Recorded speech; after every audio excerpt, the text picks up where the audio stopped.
Okay, sige, example problem tayo. Okay, problem number 1. Okay, sige, pakibasa nga tong problem natin. Pakibasa nga, Mr. or Miss Jan Vincent Torres.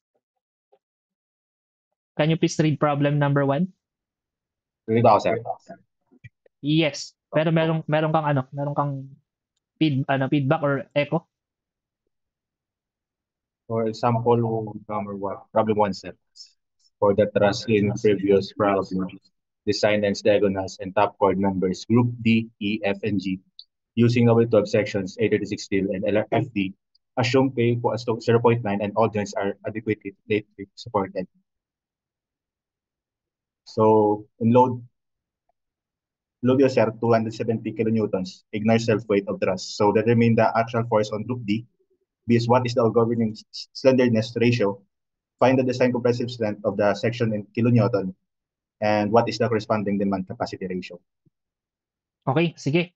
Sa problem na to, as you can see, continuation lang to ng problem natin sa design of tension members. Pero sa design of tension members kasi, ang dinidesign natin dun, yung bottom chord, no?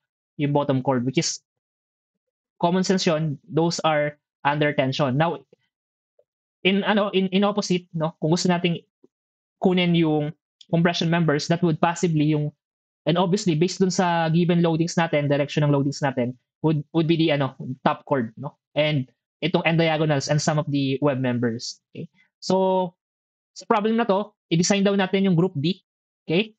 Nung truss system na to using W12 sections.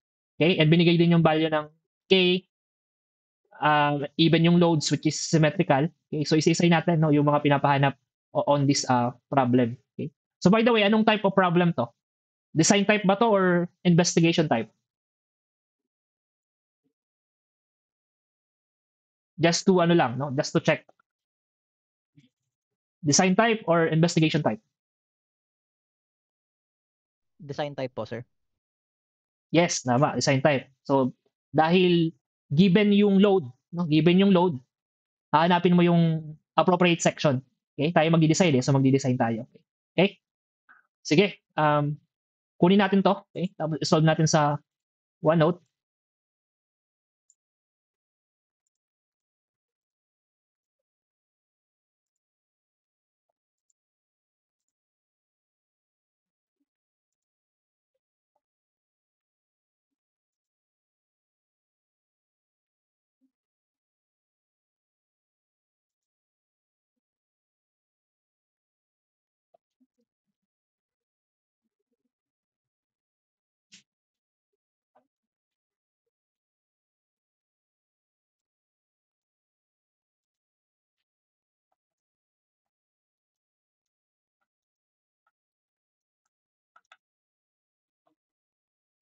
Okay? Number 1, yung actual force on group D, no? Or internal force on group D. Okay? So, sige, let's calculate yung actual force on our group D.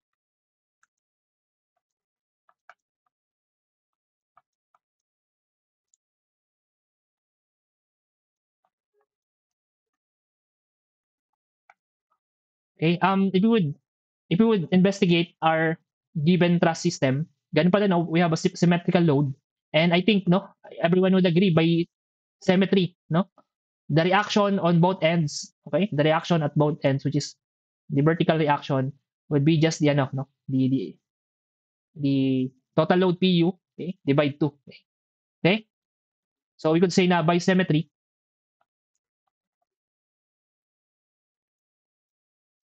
okay, by symmetry,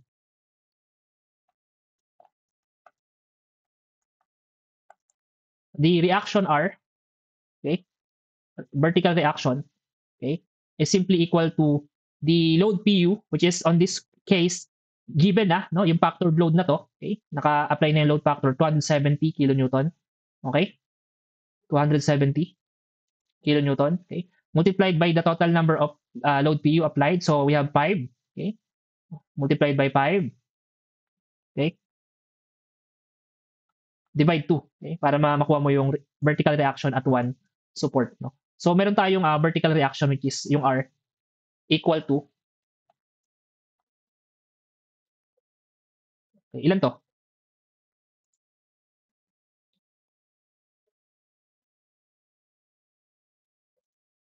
Ilan to? 675. 675 po. 675 kilonewton. Okay? 675 kilonewton. Okay? Now, since group D lang yung kukunin natin ng internal force, I think everyone would agree na the fastest way is to use method of joints, no? Kasi nandun ka na sa support eh. Kung andito ka sana sa group E, F, and G, the fastest way would probably method of section. Okay? Method of section. So, let's use method of joints dun sa joint na to, okay? To calculate yung internal force kay group D, okay? So, using method of joints, again,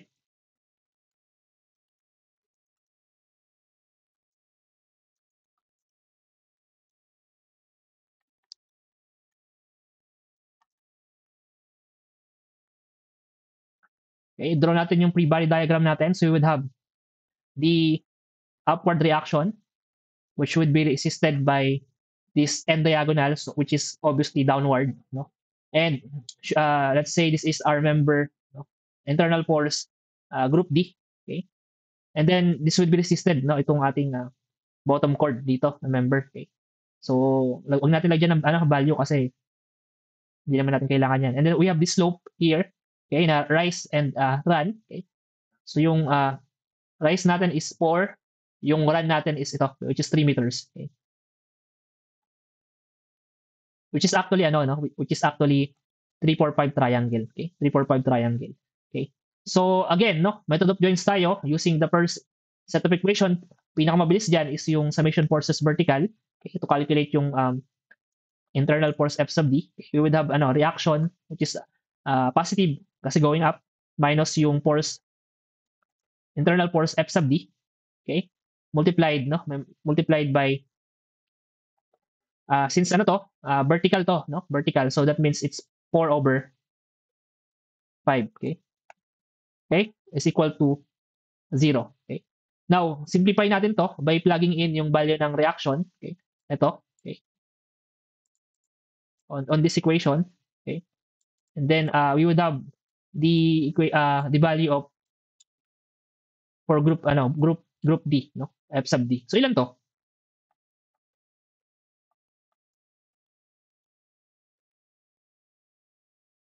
843.75. 843.75 kilonewton, okay? So okay na tayo on problem or item number item A, no? Which is the internal force for group D, okay? So yung next item natin is the governing slenderness ratio, okay? Governing slenderness ratio. Now ang problem kasi, no? In terms of slenderness ratio, sige, sulat muna natin, okay? Slenderness ratio, okay? Item B, slenderness ratio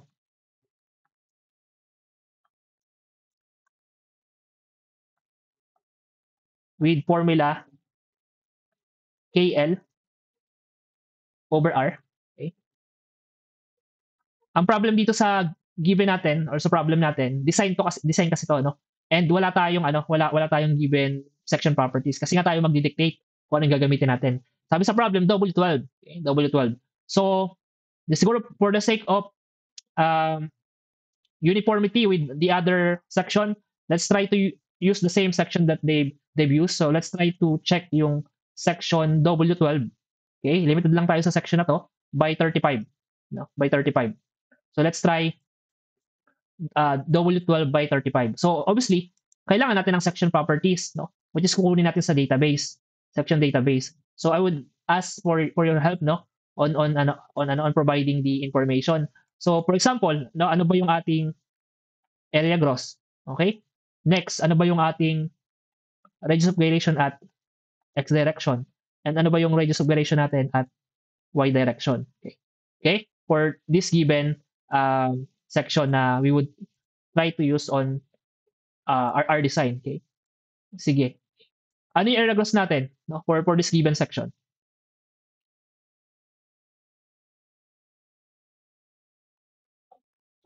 6,645. 6,645 po. Okay, 6,645. Okay? Millimeter squared. Okay? How about the radius of gyration at x-axis? 133.5 po. Okay? 0.35 po pala, sorry. Okay, sige. And yung radius of gyration at y-axis?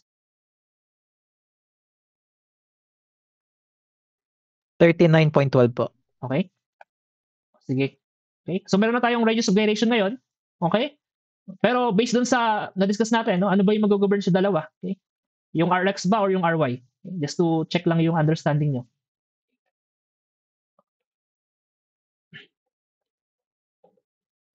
For the radius of gyration, yung minimum ba or yung maximum? Yung mag-govern. Excuse. Minimum po. Minimum. Okay? Sige. So, alam na agad natin, this one would govern. Okay? Okay? So, alam na natin yan, siguro, pero for the sake of demonstration, siguro, let's try to solve pa din, no, yung dalawang value ng slenderness ratio natin. Okay? So, sige, solve natin yung slenderness ratio at x direction. Okay? So, x direction muna. Okay? So, let's use yung mga values na given. No? By the way, no? Yung k natin, as mentioned dun sa problem, the effective length factor is 0.9. Okay? While yung L nung member D or group D na i-design natin, by looking dun sa mga distances na binigay, we have a 3, 4, 5 triangle, it's basically 5 meters. No? 5 meters yung length ng ating member A. So might as well itemize, no? Para maayos. So we have K is equal to 0.9 and length of member D equal to 5 meters. Or sabihin natin in millimeter, 5,000 millimeter. Okay? Now, plug in natin dun sa formula ng slenderness ratio as we have mentioned. So we would have K, no, as 0.9, okay, multiplied by the length of our member, okay, divided by yung radius of gyration at x-axis. Okay? So we would have this equation, pero sige, pakibigay na lang sa akin ito mamaya. Okay? Tapusin muna natin itong kabilang axis, isang axis. Okay? So for y direction naman, ganun pa din. Okay? R sub y. Okay? Pero yung radius of gyration mo, okay, would be this one. Okay? This one. Okay? Okay? So meron tayong value ngayon ng ating mga slenderness ratio. So for example, on x direction, ilan to?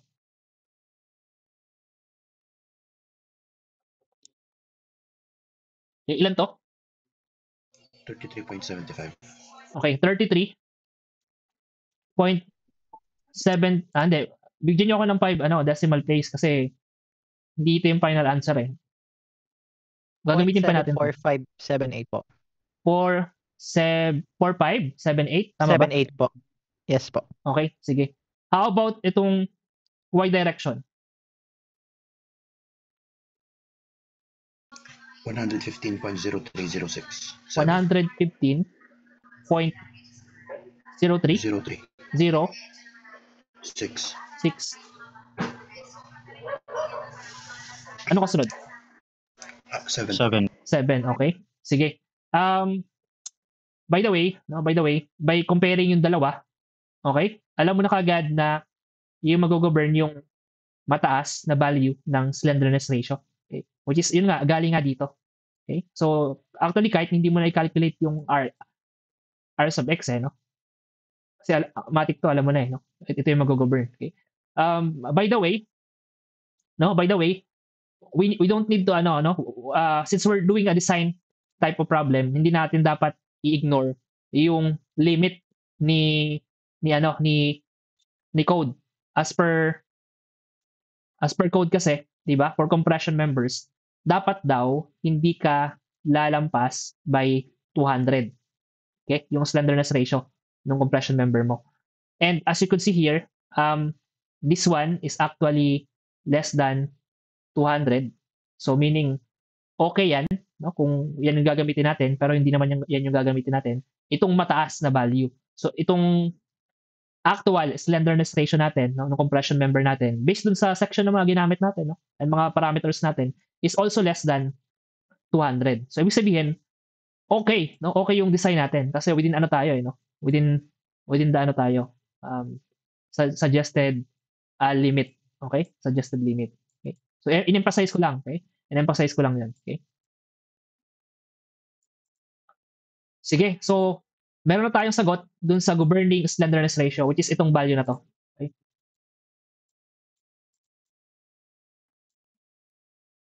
Okay, next item tayo. Okay? For the next item, ano daw yung design compressive strength, no? Nung given section, no? Yung group D. Okay? So design compressive strength.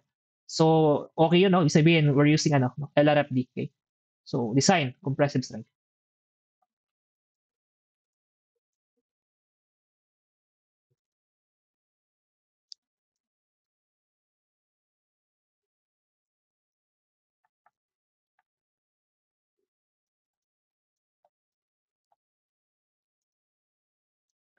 P sub U. Okay? P sub U tayo. Okay? So, para makuha mo yung P sub U, okay? Ang first step is to calculate yung ano, yung tinatawag nating Euler buckling stress, no? Euler critical buckling stress, no? Which is simply the F sub E, no? F sub E. Now, ano nga yung formula natin for F sub E? Okay? Yung Euler buckling stress natin na derive kanina, okay? F sub E is equal to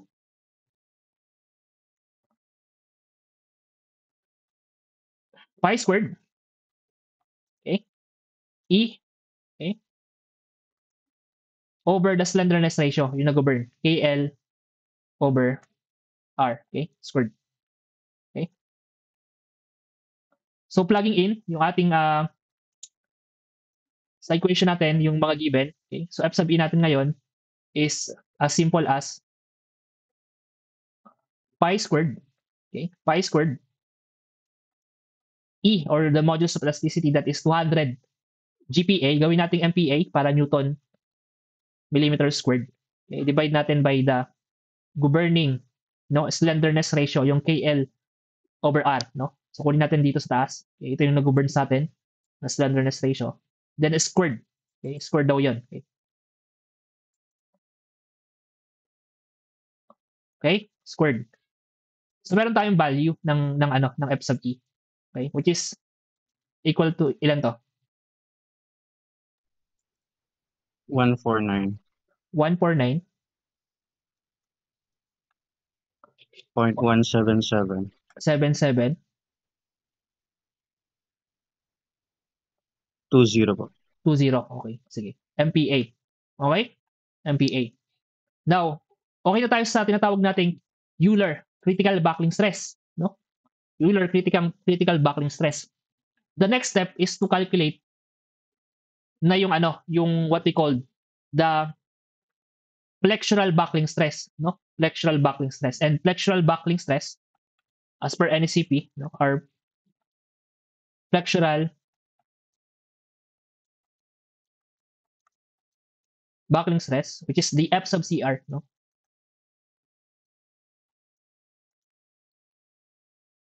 Okay, F sub CR is, ano yung formula? Ano yung formula natin for F sub CR?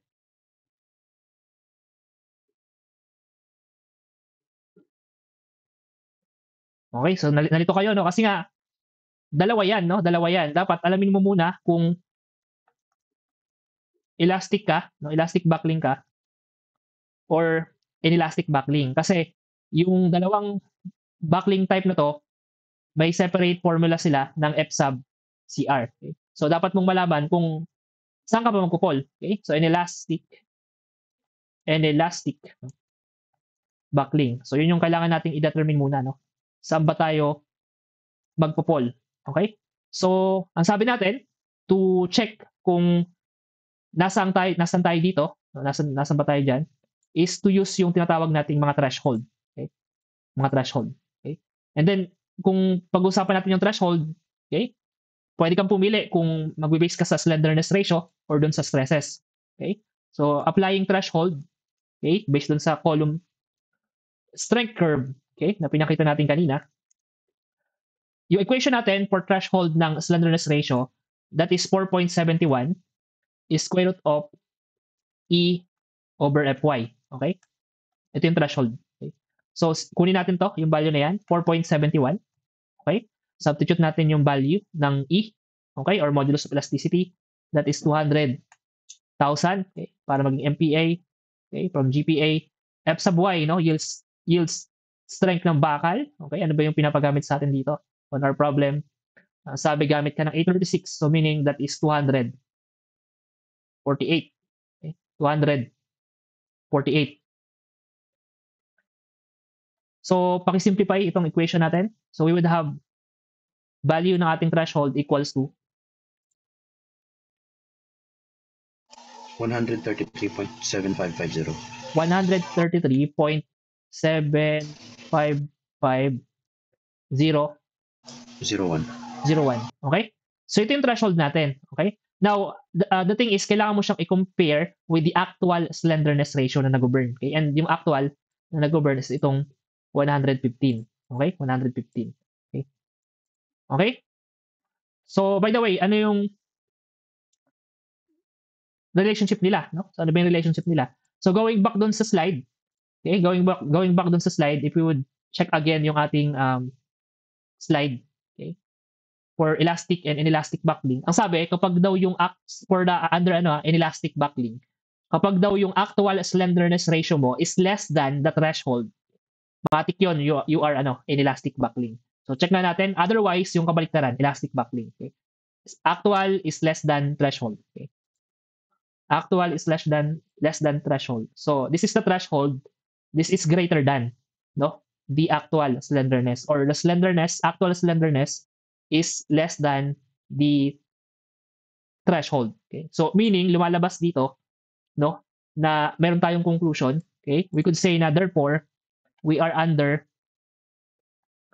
inelastic buckling, and therefore dapat yung equations na gamitin natin on our calculations yung related sa no, inelastic buckling or applicable for inelastic buckling. Okay? Now, yung ibang student kasi ang gusto nila yung isang threshold, okay, which is itong stress, no, na 0.44 Fy. Okay? So pwede naman natin gamitin 'yan, no, for the sake of demonstration. So pili na lang kayo kung sino yung gusto nyong gamitin. But I would suggest ito na lang 0.44 Fy kasi mas maikli yung formula mo, okay? So simplify natin to, 0.44, plug in natin yung Fy, which is 248. Okay? So ilan to? 109.12. 109.12 0.12 po. MPa. Okay? MPa tayo. Okay. So, compare daw natin to with F sub E. And yung F sub E natin is ito. Okay? Ito yung F sub E natin. So, sige. So, upon comparison, we could say na yung threshold natin is less than, no, F sub E. So, going back again dun sa slide natin for inelastic buckling, okay? F sub E natin is greater than the threshold. Okay? F sub E natin is greater than the threshold. So, ganun pa din yung conclusion natin, no? Regardless kung ano yung gamitin mo dyan, it would fall, no, dun sa same conclusion in elastic buckling. Okay? So, I would suggest you use this one, okay? To simplify yung equations. So, therefore, yun yung equations na gagamitin natin for F sub CR, no? Itong inelastic buckling, which is ito nga, F sub CR is equal to 0.658 raised to Fy over Fe Fy. Okay? So, sige. So, therefore, F sub CR is equal to, open and close parentheses, 0.658, okay? F sub Y over F sub E, okay? Multiplied by F sub Y. So, we would have, okay, 0.658. F sub Y mo is 248, okay? Divided by F sub E, which is na-calculate natin kanina na ito nga yung value niya, no? Hindi ako nagkakamali, ito. Okay, 149. Okay? So substitute natin dito. Okay? 149. Okay? Multiplied by F sub Y, which is 200. 48. Okay? So meron tayong value ng F sub CR. Okay? So ilan to?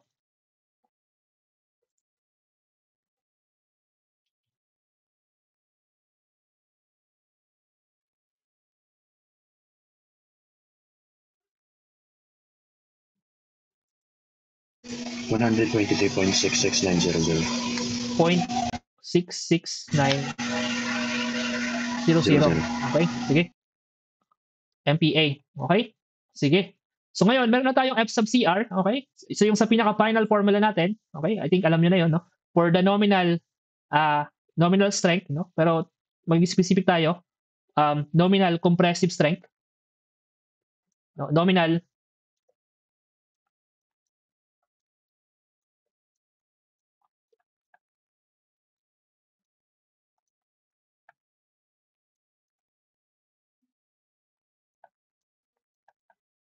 compressive strength P sub n is simply equal to area gross multiplied by yun nga yung critical flexural buckling stress, no? Flexural buckling stress. So sige, gamitin natin tong equation na to to calculate yung nominal muna, okay? Nominal area gross ng ating cross section, okay, na ginamit.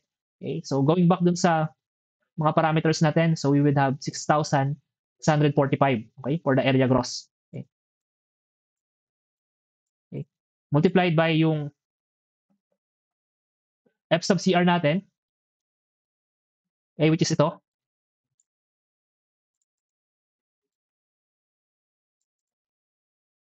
Divide 1,000, okay, to convert to kilonewton, okay? Conversion factor natin 1,000, okay? 1,000. So we would have nominal capacity. So ilan to?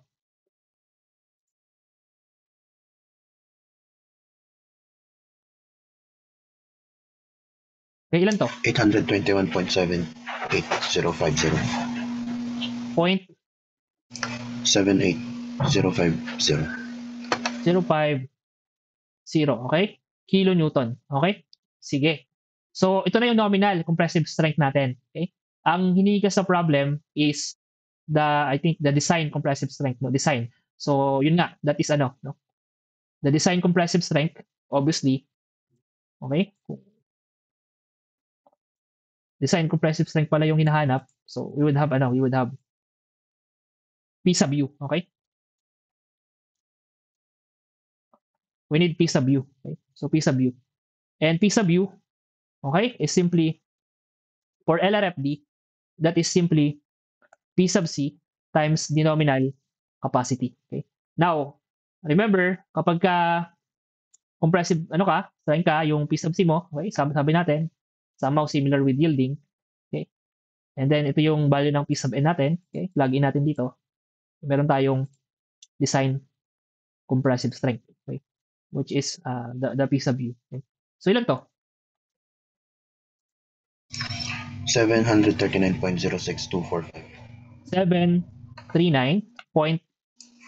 60245. 245 kilonewton. Okay? So, meron tayo ngayong yung design compressive strength which is for item or item C. Okay?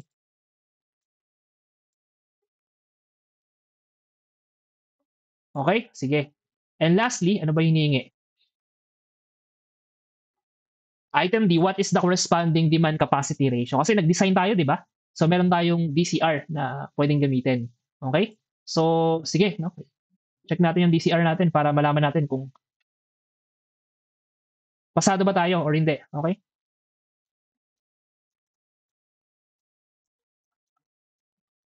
Okay? So, again, no? Demand capacity ratio, abbreviated as DCR, is simply as the ratio of your demand, no, yung applied load mo or internal load, no, okay, na sa member mo divided by yung capacity, or simply the available strength, no. Ito yung gamit mo na section, okay, or ginamit mo na section. Okay, available is strength. Okay? Sige. So, therefore, DCR natin, okay, going back dun sa mga set of equations na nakalculate na natin, Okay, would be yung applied load at group D, no? Na-calculate natin kanina sa item 1, ito 'yon. Okay? The applied load on group D, okay? Due to applied load, okay? Okay? And the available strength for compressive member, ito nga 'yon, yung na-calculate natin sa item C. Okay? So, divide lang natin 'to, magkakaroon tayo ng idea kung pasado or bagsak yung ating ginamit na section. Okay? So, all in all, yung DCR natin, value, is equal to 1.408. 1, 1.4. 1.4. 1.4. Tama? Yes, sir. Okay, so tama to 1.14 po. 1.14. Okay, so 1.14. So, okay. So, ibig sabihin, ang conclusion natin, failed. Kasi di ba, pag greater than 1 tayo, yung DCR natin, that means failed na yung given section mo. Okay? Dapat less than 1 tayo lagi, di ba? So, kung failed tayo, okay, nag-design tayo, na nasa design problem tayo, okay? Ibig sabihin, yung section na ginamit natin, W12/35, bagsak. No? Bagsak. So, ibig sabihin, meron tayong pinaka-final conclusion. Okay? So, yung final conclusion natin, therefore, try larger section. Okay? Okay? Ano ba yung kasunod ng W12/35? Sa database natin. Ano yung kasunod ng 12/35? 12/40 po. 12/40, no? So possibly, kung ikaw yung designer, kukunin mo yung no? Kasunod na na section niya. So possibly use or check na lang, no? Check W12/40. So ulit-ulit yung calculations mo. Okay? Ulit-ulit yung calculations mo. Okay? Kasi bagsak ka pa eh. Okay?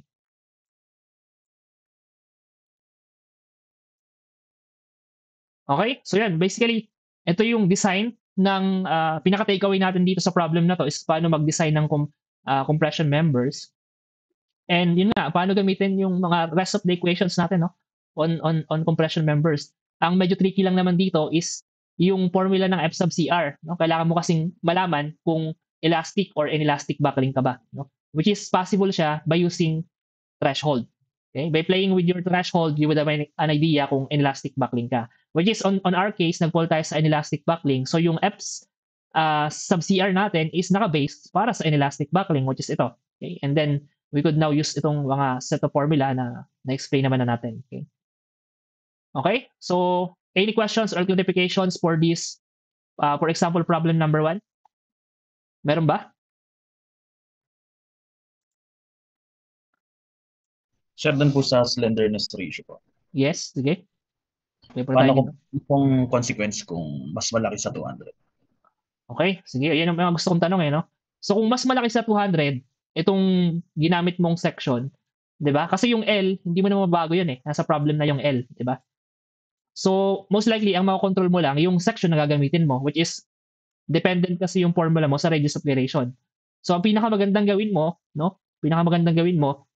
I-adjust mo yung radius of gyration ng section mo. No? Pipiliin mo yung appropriate na radius of gyration. Okay? Kumbaga, kung ibabalik mo siya dito sa equation na to, 'di ba? Sabi natin dapat less than 200. Kung ibabalik mo siya dun sa equation, dapat 200. I-equate mo na lang siya, okay? Equate mo, kunin mo yung ratio na to, okay? 0.9, okay? Times yung length na hindi mo kayang palitan, 5,000. Okay? Tapos unknown mo yung x, okay? Which is itong radius of gyration para malaman mo yung boundary nung 200. Okay? Tapos ship solve mo siya, okay? Ship solve. Okay? So you would have 22.5. So yun pala yung boundary ng radius of gyration. Hindi ka dapat pipili ng section dun sa database mo na kung saan ang lowest value ng radius of gyration mo dun sa dalawang axis is 22.5. Pag nag-fall ka dito or lower than this value, matik, yung radius of gyration mo is either equal or greater than 200. Okay? So, ganun yung gagawin, no? Ganun yung gagawin mo. Okay? Check mo muna yung slenderness ratio. Pero, Yeah, kasi ang ginawa natin dito, inuna natin yung calculations, no? Pwede rin naman 'yun, okay? Okay? So ganun nga, yun yung magandang ano ng tanong for design, okay? Okay? Very good, okay? Ano pa? Any other question from the group?